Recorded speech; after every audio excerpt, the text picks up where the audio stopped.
الله أكبر لا إله إلا الله الله أكبر ولله الحمد তাকবীরে তাশরিক। 9 জিলহজ ফজর হতে 13 জিলহজ আসর পর্যন্ত মোট 23 ওয়াক্ত নামাজের পর একবার করে তাকবীরে তাশরিক বলা ওয়াজিব।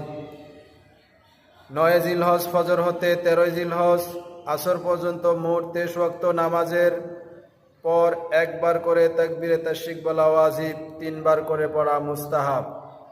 জামাতে নামাজ পড়া হোক বা একাকী,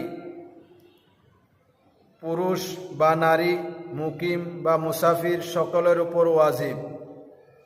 এমনকি 9 তারিখ থেকে 13 তারিখ আসর পর্যন্ত কোনো নামাজ কাজা হয়ে গেলে এবং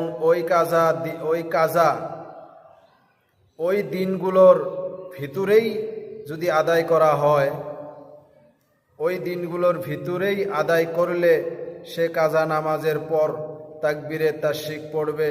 পুরুষগণ তাকবীর বলবে উচ্চ আওয়াজে আর নারীগণ নিঃশব্দে।